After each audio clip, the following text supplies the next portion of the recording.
जळगावच्या पाचोरा तालुक्यातील आंबेवडगाव जवळ भीषण अपघात झालाय। आयशर गाडी उलटल्यानं एक जण ठार झालाय तर 24 जण जखमी झाले। अपघातातील मृतांना त्या ठिकाणी अंत्यविधीसाठी नेले तर जे जखमी आहेत त्यांना उपचारासाठी जवळच्या रुग्णालयात दाखल करण्यात आले। मात्र अनेकांची प्रकृती गंभीर असल्याची माहिती मिळते। पुण्याच्या दांडेकर पुलाजवळ नाल्यात पडलेल्या मुलाचा मृतदेह अखेर बाहेर काढण्यात आलाय। 24 तासांच्या शोध मोहिमेनंतर हा मृतदेह हाती लागलाय।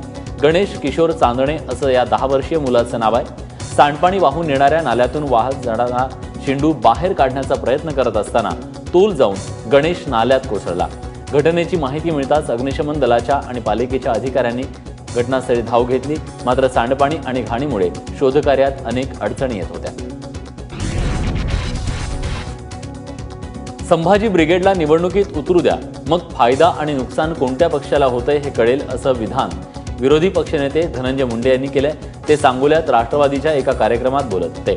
तसंच मराठा समाजाच्या मोर्चाचा नेमका फायदा कोणाला होणार हे देखील निवडणुकीच्या अंतिम टप्प्यात दिसेल अशी टिप्पणी मुंडेंनी केली। संभाजी ब्रिगेडचं निवडणूक लढवणं हो ज्यांचा त्याचा निर्णय। संभाजी ब्रिगेडने ठरवलं असेल की त्यांना आता प्रत्यक्ष निवडणुकीमध्ये उतरायचं आहे, तर ते निवडणुकीमध्ये उतरल्यानंतर त्याचा फायदा नुकसान हे एकदा उतरू द्या, उतरल्यानंतर कळेल। दरवर्षीप्रमाणे यंदाही भाजप आमदार राम कदम यांनी मोफत शिर्डी यात्रेचं आयोजन केलंय। आज सकाळी घाटकोपरमधून 25,000 भाविक या यात्रेसाठी शिर्डीला रवाना झाले। दरवर्षी आयोजित केल्या जाणाऱ्या या यात्रांमागे कोणताही राजकीय हेतू नाही असा दावा राम कदम यांनी केलाय। भाविकांचा उत्साह वाढवण्यासाठी भाजपचे खासदार किरीट सोमय्या हे सुद्धा यावेळी उपस्थित होते। जवळपास 25,000 भाविक आज शिर्डीच्या साईबाबांच्या दर्शनाला जाणार आहेत।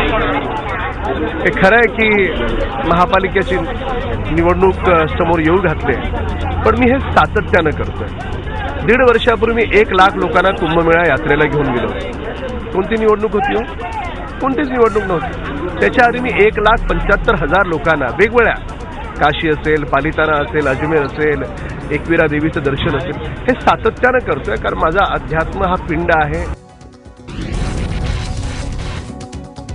मुंबईच्या जुहू चौपाटीवर आज स्वामी विवेकानंद यूथ कनेक्ट मॅरेथॉनचं रन फॉर नेशनचं आयोजन करण्यात आलं होतं। मुख्यमंत्र्यांच्या पत्नी अमृता फडणवीस यांनी या मॅरेथॉनला हजेरी लावली। मॅरेथॉनचं यंदाचं 8वं वर्ष आहे। या मॅरेथॉनमध्ये 2, 6 आणि 12 किलोमीटरच्या मॅरेथॉनचा समावेश होता। यातील 12 किलोमीटरमध्ये मध्य रेल्वेच्या सचिन पाटीलनं तर महिलांमध्ये अमनदीप कौर यांनी प्रथम क्रमांक पटकावला। Power is within you. It is nowhere else within you. And destiny जो आपकी आप ही बना सकते हैं। तो ये कुछ छोटे प्रिंसिपल्स अगर आप फॉलो करेंगे तो आई डोंट थिंक सो कि आज की यूथ को विनर बनने के लिए कोई रोक सकता है। बस एक बार याद रहे कि real happiness is in the service of society.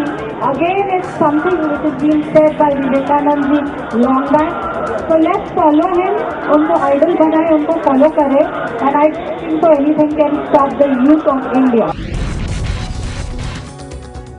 जागतिक मराठी अकादमीतर्फे मुंबईतल्या शिवाजी मंदिर सभागृहात शोध मराठी मनाचा 2017 या जागतिक मराठी संमेलनाचं आयोजन करण्यात आलंय। आज या संमेलनाचा समारोप होणार आहे। राष्ट्रवादी काँग्रेसचे अध्यक्ष शरद पवार यांनी या संमेलनाचं उद्घाटन केलं। त्यानंतर अभिनेता सचिन पिळगावकर आणि नाट्य संमेलनाचे अध्यक्ष जयंत सावरकर यांना जीवनगौरव पुरस्कारानं सन्मानित करण्यात आलं।